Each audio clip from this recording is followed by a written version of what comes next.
after 2 games, ay naninibago pa si Kai Sotto sa kanyang team.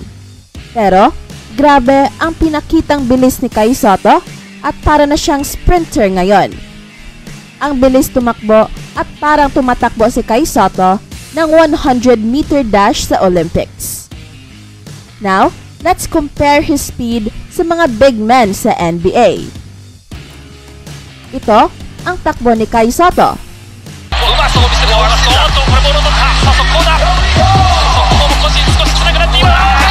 Ito naman ang takbo ni Nikola Jokic. Very clear na kung speed lang ang usapan ay hindi rin magkakalayo sina Kai Sotto and Nikola Jokic. In fact, in this video ay very clear na napakabilis ni Kai Sotto. So, sa mga nagsasabing hindi pang NBA ang speed ni Kai Sotto dahil mabagal siya, ay siguro dapat na yang tigilan. Dahil in terms of speed, ay mas mabilis pa nga si Kai Sotto sa best big man ng NBA ngayon na si Nikola Jokic. Take note, I am not saying na mas magaling pa si Kai Sotto kay Nikola Jokic. Ang sinasabi ko lang ay based on this video ay tila mas mabilis pa si Kai Sotto kay Nikola Jokic. In other words, hindi ang bilis ang problema kay Kai Sotto at lalong hindi ang kanyang skills ang problema. Ang napakalaking problema ni Kai Sotto ay after siya naglaro sa TSF ay hindi na siya nakahanap ng coach or team na pinakakatiwalaan ang kanyang galing. Yan ang pinakamalaking question mark at tayo'y nagtataka kung bakit. Dahil napakagaling naman ni Kai Sotto and his strengths really ay ang kanyang scoring. Kai Sotto is a natural born scorer. At kahit noong nasa Gilas Youth pa si Kai Sotto, ay secondary na lang para sa kanya ang rebounding at depensa dahil nakatutok ang kanyang energy sa scoring. Ganon rin sa PSF. Yan ang inaasahan natin ngayong nasa Yokohama B Corsairs na si Kai Sotto. Kailangan ni Kai Sotto na umiscore muli ng marami upang maibalik ang kanyang confidence at susunod na ang kanyang rebounding, shooting, shot blocking, and aggressiveness. Sa unang 2 laro ni Kai Sotto sa Yokohama ay pinakita ni Kai Sotto ang kakaibang bilis sa takbuhan. This is very telling dahil hindi bihira ang nagagawa ni Kai Sotto. Considering na isa siyang legit 7'3", pero naunahan pa niya sa takbuhan ang mga maliliit na players, says a lot kung gaano kabilis ni Kai Sotto. Kaakibat rin nito ang kanyang kakaibang aggressiveness. Kapag hindi aggressive si Kai Sotto, ay hindi naman niya ito magagawa.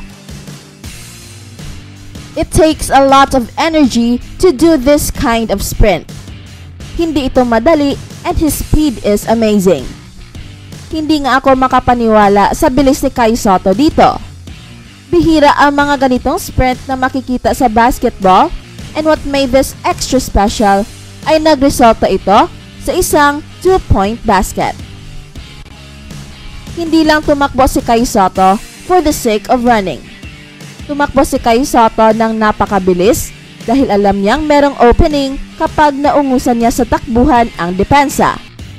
And sure enough, nauna si Kai Sotto at ang dami niyang naungusan at nakakabilib rin ang coordination ni Kai Sotto dahil at full speed ay pinasahan siya ni Yuki Kawamura that he calmly made a layup off an alley-oop pass. Mababa lang ng kaunti ang pasa at sinalampak na sana ito ni Kai Sotto kung insakto pa ang pasa. But yet, Kai Sotto converted a very difficult shot that looks easy dahil sa napakataas na skill level ni Kai Sotto. This is a good sign para kay Kai Sotto. Ipapatuloy lang niya ito at mag-morning jog siya ng ilang kilometro bawat araw at siguradong ibang Kai Sotto na ang ating makikita in the coming days. Ito ang kailangan ni Kai Sotto na magiging consistent dahil ito ang magdadala niya sa NBA. Ang dami kasing takbuhan sa NBA At kung ganito palagi ang speed ni Kai Sotto, ay siguradong pagpipilahan siya this NBA Summer League. Welcome to Express Info. Do you want to have these exclusive Puma Rise Nitro basketball shoes? Because once we reach 200k subscribers, we will be having this giveaway. Just comment to win. Shoes are promoted by Kai Sotto himself. Just like this video, and most importantly, comment anything positive about Kai Sotto. It's easy. Commenting is the key to win. Share your positive comments about Kai Sotto. Do it now na. Win the prize. Stay tuned for more updates.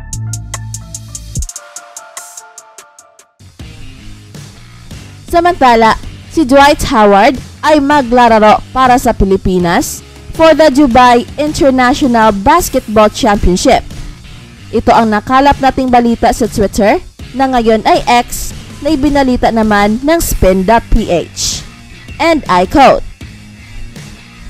Dwight Howard is bound for Manila.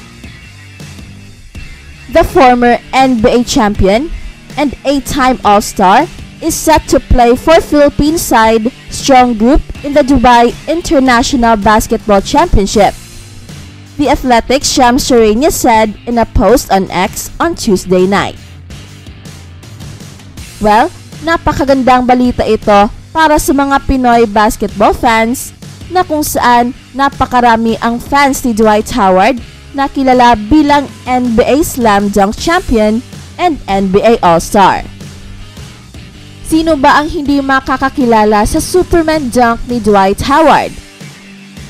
Well, hindi lang isang NBA player ang makikita ng mga Pinoy. Kilala niyo ba si Jeremy Lin ng Linsanity? Ang phenomenon na kung saan ginulat niya ang buong mundo.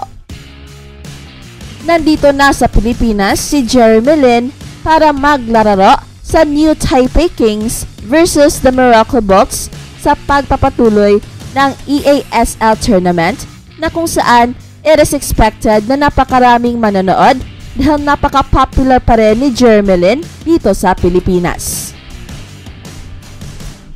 Dalawang mga NBA players ang aabangan natin. Pero wala na sigurong lalaki pa kay Dwight Howard na maglararo para sa Pilipinas as import. Sayang lang at hindi dito sa Pilipinas gaganapin ang laro, pero just the same, isang malaking inspirasyon ito para sa mga Pinoy homegrown players na makakasama ang isang Hall of Famer sa isang tournament. Sayang lang at nakalaro na si Dwight Howard sa Team USA at hindi na siya pwede sa gilas as a naturalized player.